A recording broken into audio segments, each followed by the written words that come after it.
One of the things that we were trying to do with the school systems was establish a communications plan for school safety. So that way, imagine this: you have 200 rooms in a school. One teacher on the first floor couldn't talk to a teacher on the opposite side of the building on the third floor. They don't have any form of communications. They can call the principal's office, but how are they going to communicate with each other? Or how could we get all the teachers to communicate together? So we actually came up with an idea for that. We called it the app, and the app actually gives the teachers the ability to communicate with one another.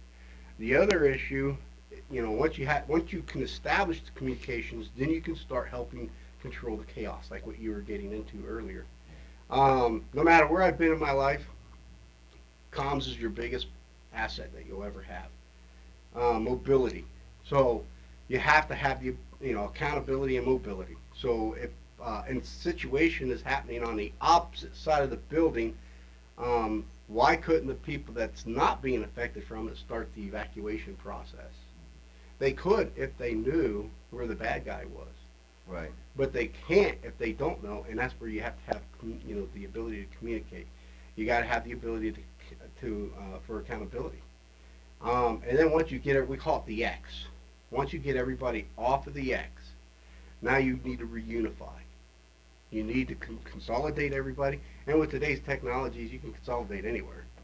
So you need to consolidate everybody, start collecting the head count so you can, as fast as possible, turn the kids back over to the parents. Because the only thing that the parents want, I'll never forget when I saw the Sandy Hook situation go down. I had just gotten back from overseas. And all those parents that sat on that cold road that day, they wanted one thing, Bob. They wanted their kids. Right. That's it. They didn't have comms with them. There was no accountability. And the reunification process hasn't been developed. In order for you to be successful with any of those items, you have to train to it. We do fire drills all the time in both public and hotels. They do fire drills in hotels, but nobody does. Not very many people do an active shooter type situation. So I guess if you know where the bad guy is, where the shooting's coming from, and you can communicate that around the building, 95% of the people can go in opposite directions of where that shooter is and escape the whole thing quickly. But if you don't know that, some of the people who are safe could run right into the guy who's shooting people down. Absolutely. And what you want to do is eliminate the target-rich environment that the bad guy has. So if you can eliminate the targets, who's the individual going to shoot now? Less people for him to shoot. Well, that's pretty interesting. But how do you know what is happening in an emergency? How do you know that? In many cases, you wouldn't know it. Out of all the interviews, and I've been all over the U.S. talking to different school systems about this.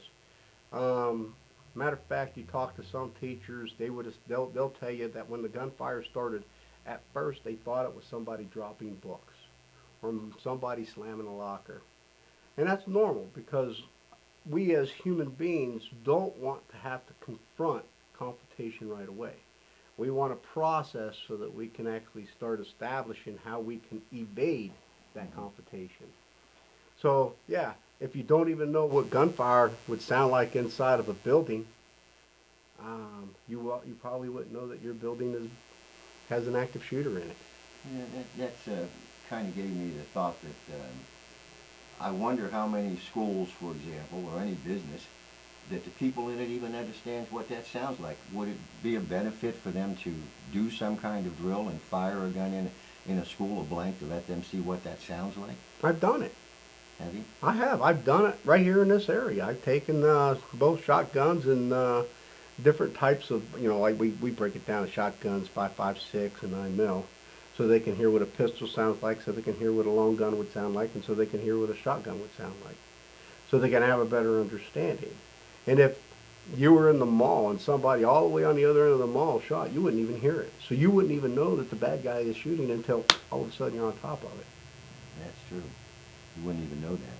And when we did these tests and we did these studies, I was watching the body language of the administrators and the teachers, and they were like, wow, that did not sound like what I thought it was going to sound like. And we would place them in their classrooms, and we would go throughout the school. so they can hear what it would sound like if it was at a distance. And if you Wow. ask them, they would say, wow, that sounded like somebody dropped a book or Mhm. somebody slammed their locker. And that's exactly what happens in the real world. Yeah, that is. You know, I think that kind of training would probably be helpful for anybody. Of course. You know, no matter where you are in a mall or whatever. But getting beyond those issues of what goes on in the school, we know that the violence is extremely out of control now, especially with kids that we've never seen before. And I'm wondering what your thoughts are about these gamers that are playing these games that are violent, whether it be on their iPad or their television, or they have some game machine that they play these things. What do you think that effect is on people? I think you become a product of the environment that you live in. And if that's all you do is sit around and watch those games, and some of those games are crazy. I mean, I've seen them. I've seen them when I was overseas. Guys would bring those games in. I've seen them in my own house. I'll never forget when my oldest son, Josh, was getting into that game and stuff. I had just gotten finished doing some training. It's about 2 o'clock in the morning.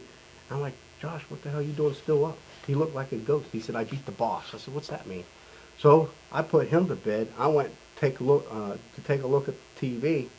I'm like, holy cow, he's sitting here playing this game all day. The heck with this, he's going to get hooked on it. That was the first thing that went through my head. So I threw it all away, thinking that I was doing a good thing. Well, I didn't realize how expensive that stuff was neither.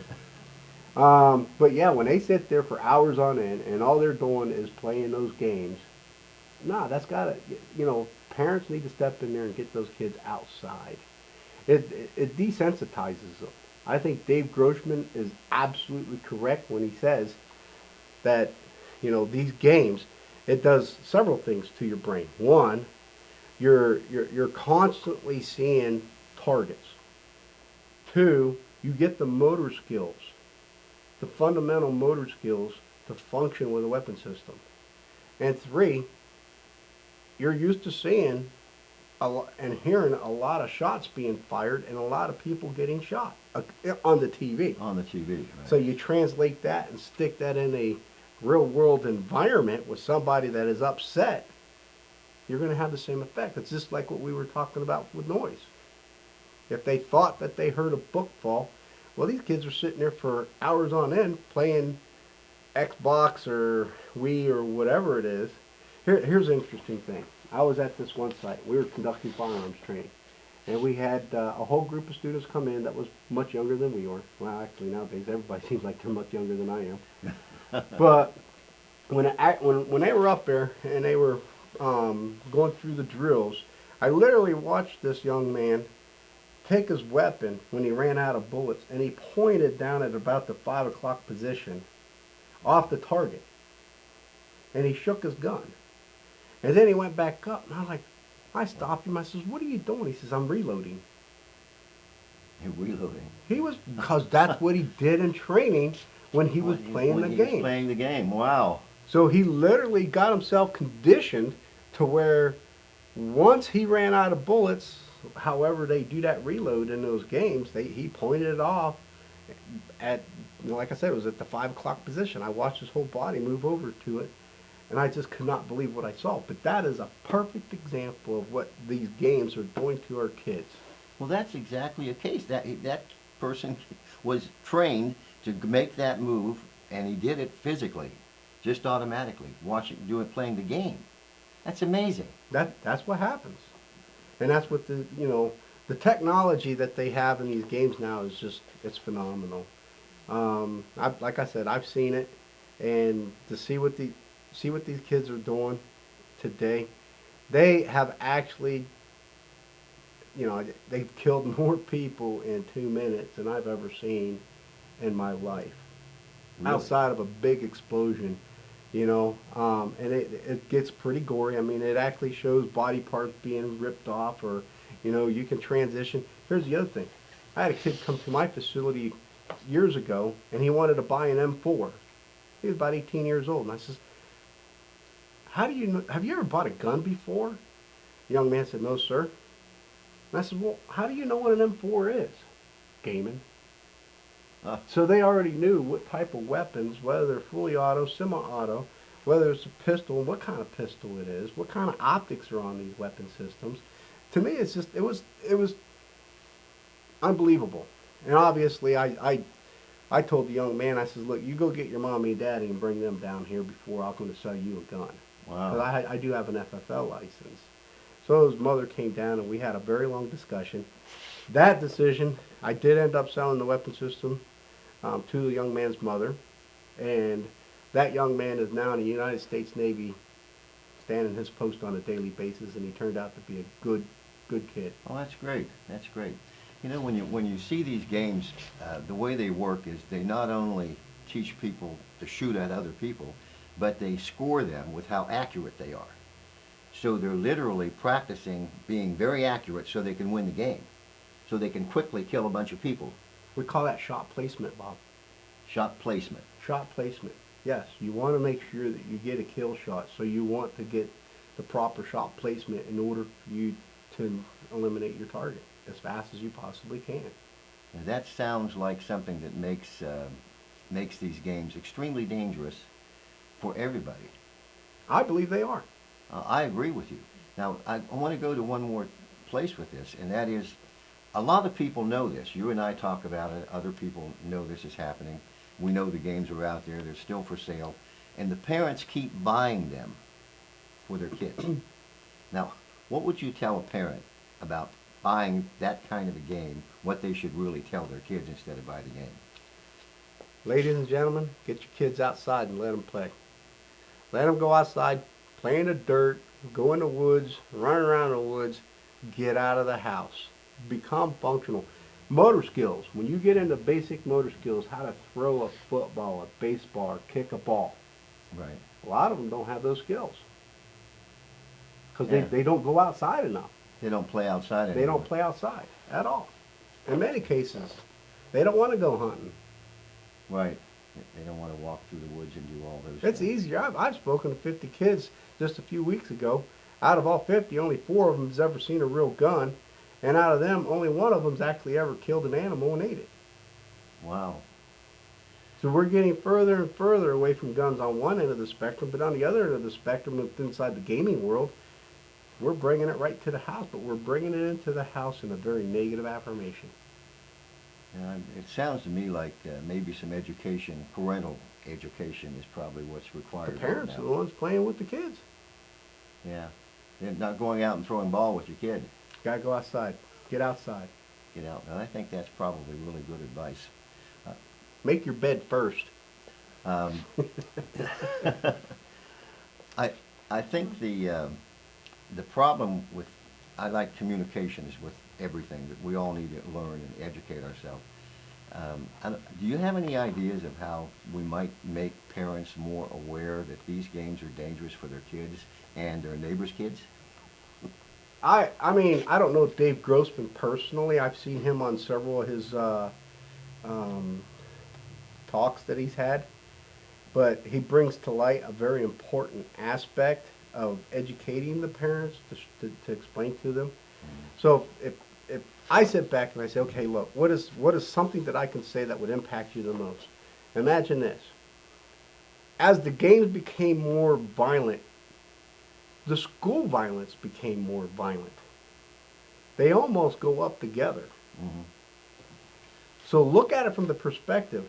You are a product of your environment. So if that's all you're going to do is sit there and play these games and get saturated with that, well, then you're going to end up becoming what you see on that TV. Now, this kind of explains, I think, a little bit about how we're having these kids who go in schools and shoot and apparently have no conscience at all. And they're able to do this, that they literally are so desensitized to killing other people that it doesn't even mean anything to them. Of course not. It does. They don't have any reality perspective. They've never seen blood. They've never had to go out and hunt. I lived in the Amazons for almost 8 months. Everything we ate, we shot. I'm gonna tell you, it wasn't fun. Right. You know. But these kids don't even have to see that. Matter of fact, that same group, when I asked them, I says, how many people know where hamburger comes from? They said McDonald's. Oh my goodness. Well, I'm serious. I agree. I know that people really don't understand anymore what the heck's going on with where their food comes from. We're so removed from that in We're today's world. removed from death altogether. Outside of seeing a dead animal on the side of the road, which you're doing 50 to 70 miles an hour, so it's just goes right by you. The only other aspect of death that you see is in the gaming world, or watching what Hollywood's putting out. Yeah, that's what I wanted to go to next. Is what do you think about the TV drama shows in Hollywood and the violence that It's goes only on? getting worse. When I grew up in Panama in Central America, as we discussed last time I was here. We only had one channel, AFRTS. You know, Little House on the Prairie, um, Shane, you know, stuff like that. Um, Nowadays, 24/7, you can sit there, get on Netflix, and download any kind of Hollywood film you want, regardless of what rating it is. And your kids are sitting there watching it. Or maybe your kids are the ones that actually. I know that they have parental blocking capability on it, but still yet, the kids are getting introduced to it. That kind of a violent, they tell me that on the average, a male's brain doesn't fully mature until you're 24 years old.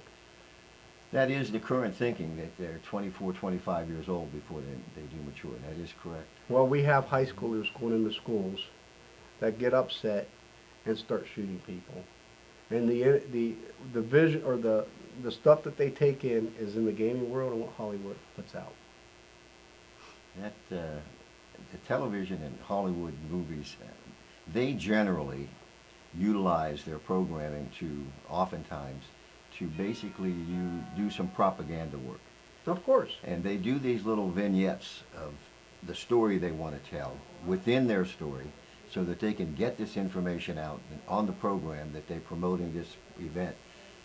Do you think that that's being connected to the violence when they do that? They know they do that propaganda business. They know that very well and they're very good at it. And I'm wondering if you think they might be connected to the fact that those violent scenes they do are doing the same thing. Well, look how the kids are carrying out, or these people are carrying out some of the violence in the real world. It almost mirrors what we're seeing on TV. Yeah, it's just as amazing to me that we're seeing this in our world and it doesn't seem to want to go away. Well, nobody wants to talk about it. How are you going to regulate games? How are you going to regulate what Hollywood's doing? Yeah, I'm not so sure that we can. Well, I'm going to give it a shot. I think giving it a shot would be a good idea. Do you think it'd be a good idea to try to regulate some of this? I'm trying right now. You're trying right now in, Yes, sir. in Columbus. We in Columbus. I'm already bringing up a conversation how we can prevent these younger kids. South Korea has already put a regulation for their kids to where they're not allowed to watch or play those games for so many minutes a day. Mm. All right. You know, we got to figure out how we can actually regulate that. Maybe, you know, if I don't know, we're talking about it right now. Yeah. Well, I think talking about it is the first step to getting anything done. Well, thank you. And really, I agree with you. That's exactly what needs to Communications, happen. back to the original conversation. It is, and perhaps maybe somebody can put down some guidelines for people as a start. You shouldn't be doing it for any longer than this to help. But anyway, one more thing is, do you have anything else you'd like to comment on? I want to.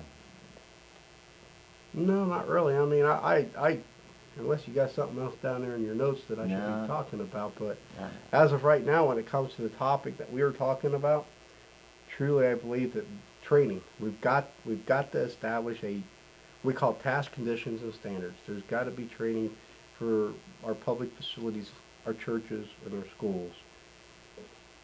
Doing preventive side. I know that everybody talks about harden your school. We're not going to have people walking around with long guns inside of a school. I hope we never see that. I hope to God we never have to see that. So yeah, we really need to focus on communications, accountability, reunification, and training to support controlling the chaos when it does happen. well, I think those are some pretty good ideas, and I wish you well in having that conversation in Columbus, and thank you so much for coming out and talking with us. Thank you for having me. Appreciate it. We'll see you next time.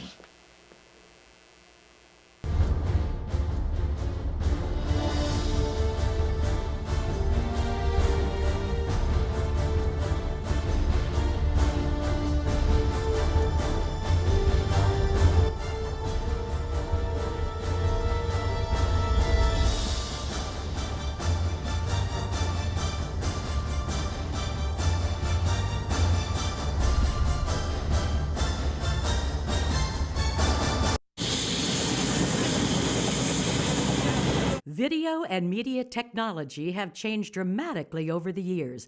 At ESV Teleproductions, we have the knowledge and the latest equipment to complete your project that will be a cut above the rest. The next time you need media produced, call the award-winning professionals in St. Clairsville, Enchanted Sound and Video, ESV Teleproductions, 740-695-5289. Well, welcome again to today's History Ohio Valley. I'm your host, Bob Connors, and we have a great guest right now, Barbara Ballint, correct? Yes, And she's the Executive Director of Belmont County Tourism. correct. Now, this is something that Bob Connors is very interested in, because I happen to have this belief that here we are in the Ohio Valley, which is so full of rich history.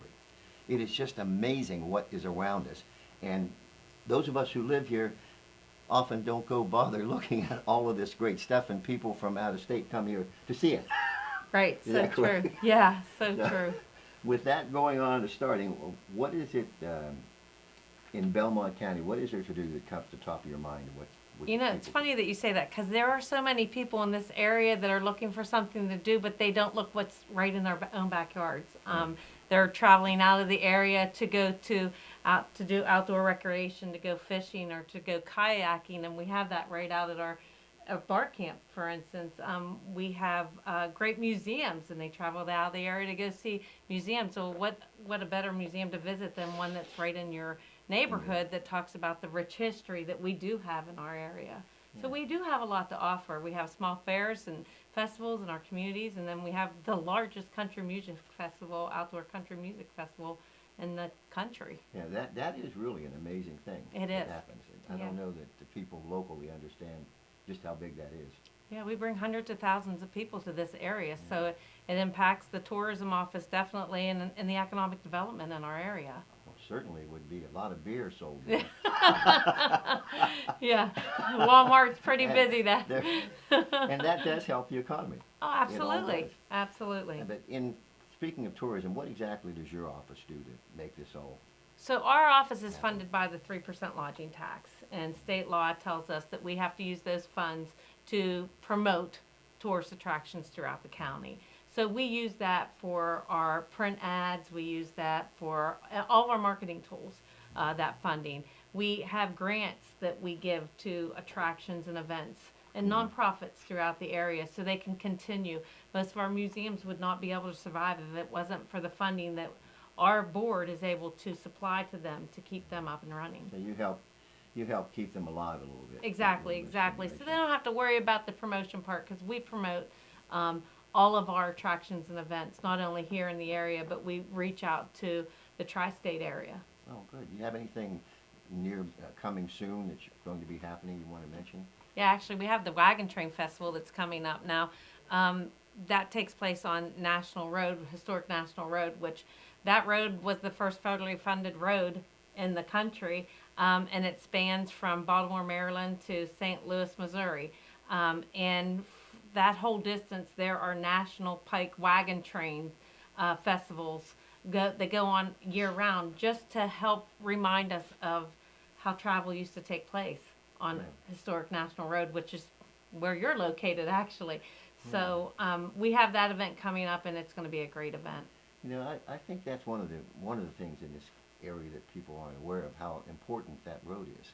Yes. It goes right through our towns, and we drive on it every day, and we don't realize that was the first interstate highway in the United States. Right. It's a national It's on the National Register, and Belmont County, we're the only county in the state of Ohio that has 3 scenic byways, one being National Road.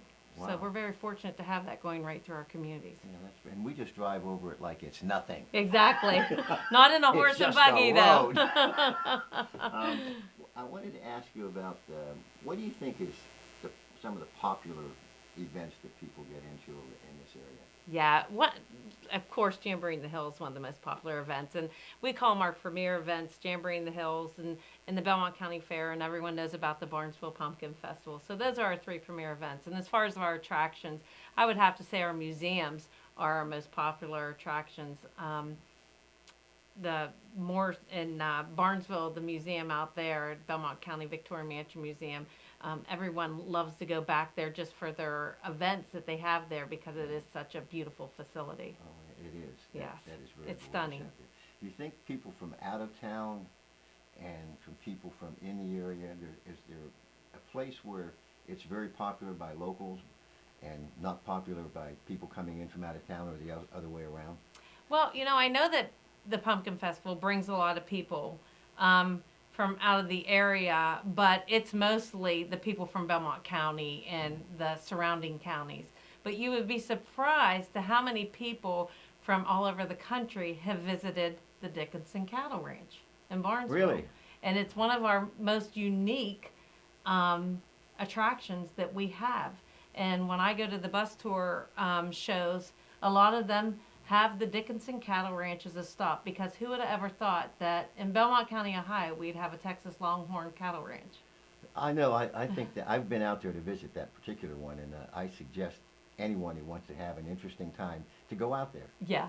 Yeah. It's very, very nice to go there, and I even bought some stuff out of there. So Right, their gift shop, very the unique. gift shop is really interesting. I mean, Yes. I almost couldn't help but shopping. I intentionally left my wife home because of that. What do you think is the most unusual? I would have to thing say going on. Dickinson, That's definitely it? Dickinson. And then we have some of our old buildings that a lot of people aren't aware of, like the Black Horse Inn. It's probably our oldest attraction that we have. And that was my next question. What's the oldest? Tell us about I that. think that would be the oldest. I believe that building was built in around 1807. Of course, it's had additions added onto it, and it's in the historic village of Morristown. And it was an old-time saloon back in the day, a place where when the wagon trains would be coming through, it would be a place to stop for a few drinks, and it just a really neat How attraction. would people find that place? If you just stay on Historic National Road, you go right through downtown Morristown, and it's considered Main Street Morristown is the physical address. But that is Historic National Road. The road that we travel, not all of that is the original National Road. Oh, I didn't know that. Yeah, and then also the Blaine Bridge. The old Blaine Bridge Viaduct is underneath the actual, what we call now the Blaine Bridge. If you get a chance, I'd say pull off to the side and go underneath the viaduct and witness the original Blaine Bridge, the only S bridge and one of the oldest bridges in the country. Yeah, I've seen that on maps and said, I don't think I know where that is. And I said, it's right. Is it right? But it's under it. It's right underneath, right. That might be why I've never been under the bridge. Yeah, and there's a group of people that had fought hard to save that bridge, and they take care of it, the upkeep and the maintenance of it, to preserve it, and there's a lot of pride in doing that. That's pretty amazing. I find a lot of things around here to do that is just very interesting. If you like history, you like to look at museums and that kind of stuff, you don't really have to go very far here, do you? Right. When I got into this position and I started visiting all of our museums and meeting all of the volunteers that put countless hours of time into making those attractions what they are today, it just amazes me, and their passion is just so inspiring that they volunteer all their time. Yeah, I would imagine. It's very so, nice. Barb, what is your favorite attraction? Well, I really can't say. I don't know if I have a favorite, but I can tell you it's fun visiting them all and I guess having you that go as to all part of of my them. job. It's not bad at all. Yeah. Yeah, that's yes. probably a good way to spend your day. Yeah. One thing I can say is that while I'm traveling the roads of Belmont County with this position, I have really appreciated the beautiful landscape we have here. And so I would have to say the whole county is my favorite attraction. Well, that's good. Now, there's a couple of things that are kind of my favorites, and I wanted you to tell us a little bit about. You told us about the wagon train. That is an interesting one. But the National Road Yard Sale. That's very interesting. 880 something miles of yard sale. The world's largest yard sale. The same weekend. I think it's just the 14th year that this will take place. So How it many gives miles is that? 886 miles from Baltimore, Maryland to St. Louis. Wow. There are yard The whole sales. So way. if you can't find something, you're not on that track, you're never going to find You're what not you're looking. looking for, right? From Oh, wow. antiques to homemade baked goods to furniture. It's just an amazing experience.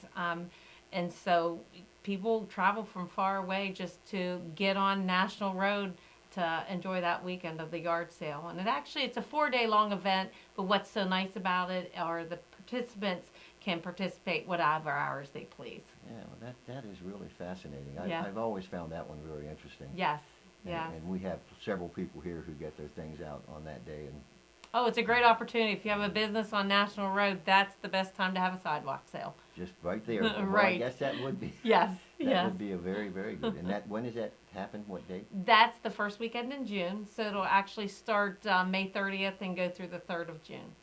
Well, that's a fascinating one. Is there anything else you'd like to tell us about tourism in our area? Just that stop by our office and see us if you're looking for something to do. We do have a lot of visitors in the area right now, especially with the oil and gas industry. So we have people coming in the office all the time looking for something to do. And we don't only promote the attractions and events in Belmont County, we promote the whole state of Ohio. So Yeah. we have information from Amish country to Cincinnati. So we promote it all. How long have you been doing this? This is my 3rd year. This Third is my year? 3rd year with Belmont County Tourism, yes. Does it get better every year? It does, absolutely. I've got to meet so many special people, and I just feel very fortunate to be in this role.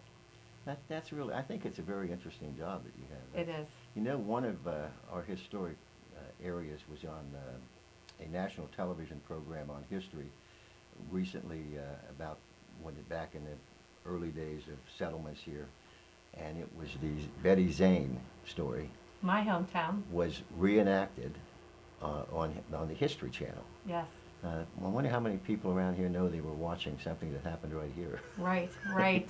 Betty Zane, the cemetery right down in Martins Ferry, one of the riverfront communities here. And yes, a lot of history and just unbelievable. What a heroic effort she had to Oh, it was. help. Yes. It was interesting to see it played out on the screen. Oh, I'm sure. I'm And, sure, yes. and Yeah. it just was really so realistic. I thought, oh wow, what a brave young lady she must have been to go out there and do that.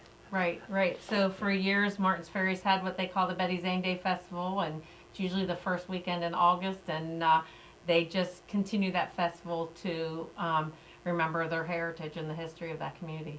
I like that one. I happen to think that they should continue to do that Absolutely. and grow it. I think Yes. they could build on it because it's really fascinating. It is, It really definitely, is. yes. Yeah. Anything else you have for us? No, just like I said, if you're looking for something to do, come by our office, and we'll definitely, there's a lot to do in Belmont County. Where's your office? We're located in the High Valley Mall. We're back by the High Valley Mall offices, right next to the Sheriff Depot. So if you come to the back side of the mall and enter the main office by Pacatans, the main entrance by Pacatans, you'll find us. Well, that's great. Yeah. Well, thank you very much for coming out and giving us all this good information, Barb. Thank you for giving me the opportunity to do Oh. so. It was a pleasure meeting Well, you. we'll do it again. It was my pleasure to meet Definitely. you. We'll see Thank you next you. time. Thank you. And thank you for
Video and media technology have changed dramatically over the years.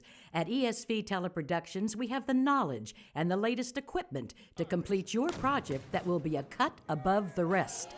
The next time you need media produced, call the award-winning professionals in St. Clairsville, Enchanted Sound and Video, ESV Teleproductions, 740-695-5289.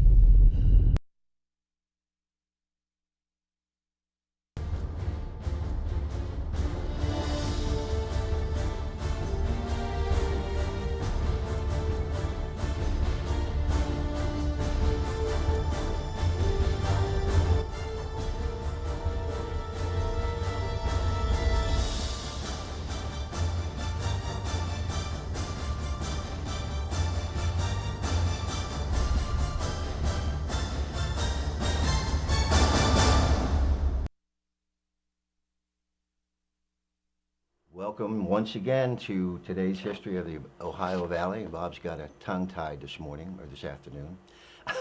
But we want to talk a little bit tonight about Medicaid and Medicaid expansion and what's going on with that program. And before you pull your eyes out, it is a very serious situation we have that's costing the state, and which is you and me, an enormous amount of money, and it's creating enormous amounts of problems, and it doesn't seem to have any end to it, and not much interest in the part of our politicians to do anything about it. That could be because it involves hundreds of millions of billions of dollars.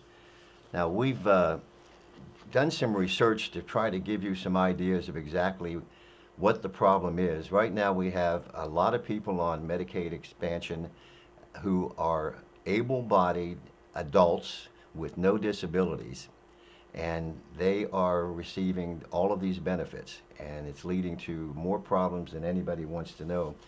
But before we get to that, I want to just go over some of the things that we've found out that I think are pretty interesting and you should know about who's on this program. So let's pull our first graphic up here. So I'd like to show about how many people who are able-bodied on Medicaid and they don't work all year round. It's a problem that is all over the country, but it's very big in the state of Ohio. We have so many people who are on Medicaid expansion right now that the state is having to crush the budget to take money out of other programs. So what we're going to do is try to explain exactly how some of this is working and do it in a way that is somewhat easy to understand, I hope. I'm going to start with this one. If you'll see on your screen, just 16% of able-bodied Medicaid enrollees work full-time year-round.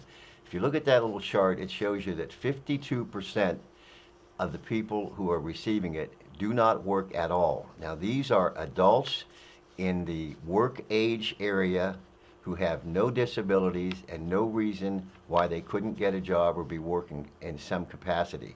Another 32% work only part-time or part of the year. And that often is because they're involved in some program that they'll lose their benefits if they don't do something. So this is where a lot of money is going, and it's something that's going to have to be addressed. Now, if you look down at the bottom chart, Obamacare expansion enrollees are not working. Look at the very bottom one, Ohio. 57% of these expansion enrollees, those are the people that Ohio put on Medicaid under the expansion under Obamacare. 57%, nearly 60% of these people are adults who are working age with no disabilities and no reason whatsoever why they shouldn't be able to do some kind of employment. So the Ohio is certainly one of the big ones. You notice Nevada is 60%. So that is the majority of people by far who just are not working, but they receive this benefit.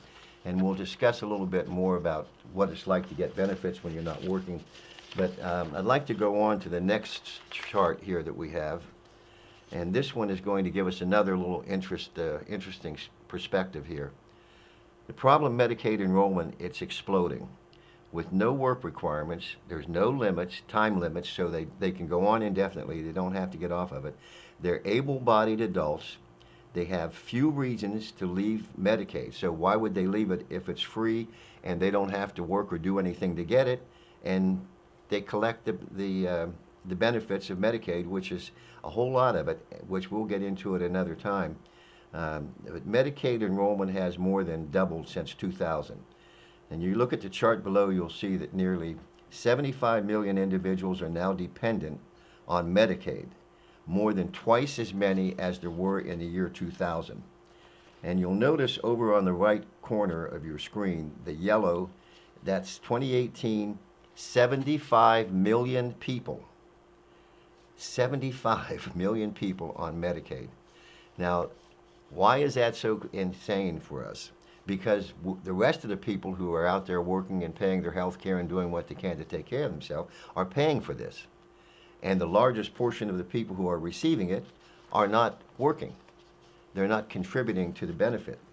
So we're going to move on to another chart that I think is very helpful. And this is the number of able-bodied adults on Medicaid has quadrupled. Now, since 2000, non-Obamacare able-bodied adult enrollment in Medicaid has more than doubled. That's non-Obamacare. This is before then. But then, accounting for newly eligible adults, that's what happened when we expanded Medicaid, that jumped through the roof with Medicaid expansion, and the numbers have quadrupled. So, quadrupled, 4 times what it was earlier.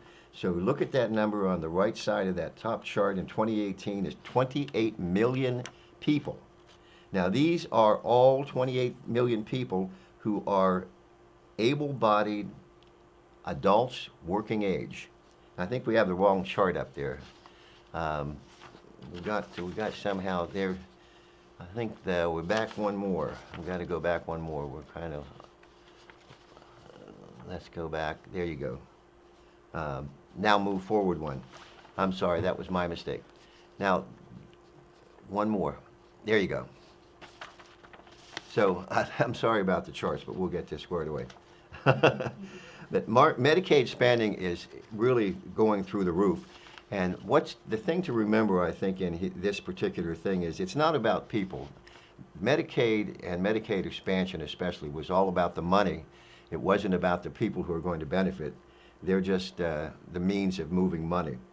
Actuaries for the Centers of Medicare and Medicaid estimate that taxpayers will spend more than $632 billion with a B on Medicaid this year, more than triple the $206 billion spent in 2000.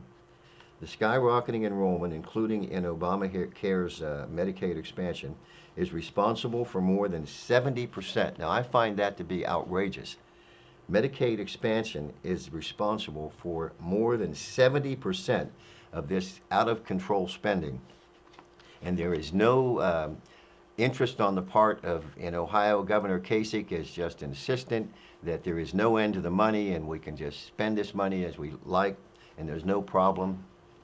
And further, he argues that since the federal government is sending the money, then it isn't costing Ohioans.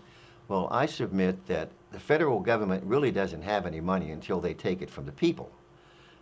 So the federal government means you and me. That means we are doing it. So when you hear the governor and other people say the federal government's paying it, who do you think you're sending your federal income tax to?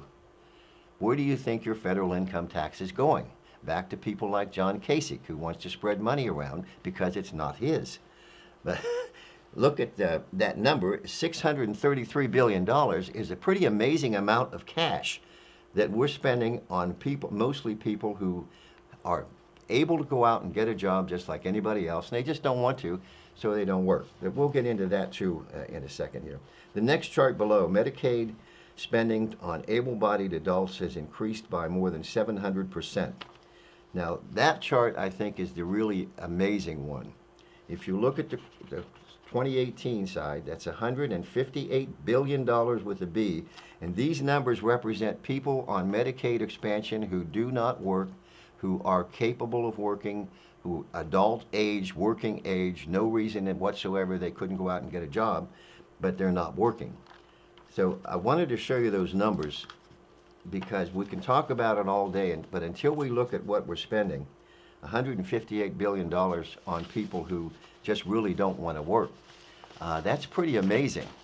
Now we're going to go on to the next chart for those who think that it doesn't matter, that we can just spend all this money on this as much as we want to and it really won't matter at all. Now that was it. We got one more to go, one more chart there. You had it just a second ago there. There it is. Now this is a very interesting chart to look at. Nearly 1 out of 3 state dollars goes to Medicaid. Let me say that again. 1 out of 3 dollars goes to Medicaid. That's 33% of every dollar we send to the state of Ohio, they're spending on Medicaid. Now it's important to compare these two charts. The one on the left side of your screen is from 2000, and the one on your right side of your screen is 2016. And you'll start at the top. The Medicaid that was being spent there was 19.5% of the budget. Now it's 29%, or it's actually 30% that's being spent. So where did that money come from? Remember what the governor's telling you, that don't worry about it, the federal government's sending it to you, and the federal government's actually us? Look at the next line, corrections. The Department of Corrections, 3.9% in 2000, and here we are 16 years later, and it's dropped down to 3%. Well, why is that significant that they cut it by almost 25% out of your prison's budget?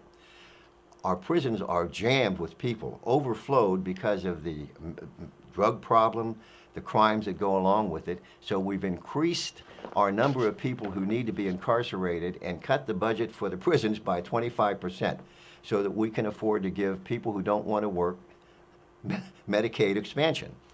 Now go to the next one, which is higher education, 10.8% in 2000. Here we are 16 years later. It's down 10.2%, so we're spending less on our college than we were before for the same reason, because the money's being eaten up in Medicaid and Medicaid expansion. Then go down the line to K-12 education, 22.3% in 2000. It's down to 19.4% now. So we're spending less money on our kids so that we can keep this growing monster called Medicaid expansion and Medicaid alive. And there isn't anyone in Columbus who's interested in talking about this problem. They don't even want us to know about it. Then the bottom chart is for other expenses that the state has, and there are plenty of them, but even that has been cut from 34.4 to 30.5% in 2016. So that chart really gives you an idea of where the money is going. So when you hear that your school teachers want more money, your schools need more money, that there's no money for it, your highways, they're taking away your pothole fix money, your road fix money, your bridges and all that. Look at that number. They dropped from 9.1 to 7.9%, and that money is going to places like Medicaid. So this idea that the federal government, which is you and I, remember that please, is not just what's paying for this. We're paying for it in every part of our budget. So if we can come back to here, that gives you some idea of where this money's coming from and where it's going and how much it is. And when we're talking about $600 billion, that is an enormous, enormous expense for the people of this country and the people of Ohio to have to put out that kind of money. And I want to give you an example of that $600 billion, of what that would do. You know, we've all heard about the wall that we need on the southern border to protect us from drugs coming in and a number of other things. You could cut that Medicaid down by 20-some billion dollars, and you could pay for the wall, and you would still be spending over $600 billion on Medicaid. So this is an enormous amount of money, and I would suggest that it's really not about people and giving them health care. It's about the money. When you put billions of dollars on the table with politics and with hospitals and drug companies, it gets pretty crazy. And with that, I want to leave you with a question. I want to ask you, would you pay your neighbor not to cut your grass? Consider that question. Would you pay your neighbor to not cut your grass? Well, that's exactly what we're doing with Medicaid. We're paying people to not work. We're paying them with welfare, we're paying them with Medicaid, we're paying them to the tune of hundreds of billions of dollars to not work. And a wise man once told me, when you pay somebody not to work, they won't. With that, thank you for joining us tonight. I'm Bob Connors. We'll see you next time around.